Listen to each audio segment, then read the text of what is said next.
Hey, are you looking for a super healthy chicken recipe? Low carb, keto friendly, Weight Watchers friendly, all those fun things. Get your pressure cooker out and put your chicken breasts in here. Season it with ranch seasoning for less calories and buffalo sauce and some garlic powder or anything else you like. And then simply cook it under pressure for like 15 minutes.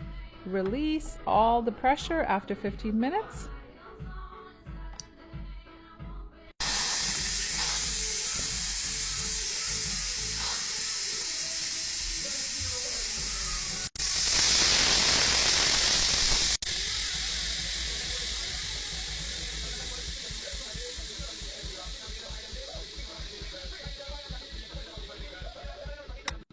And there you have it. Super simple. Enjoy.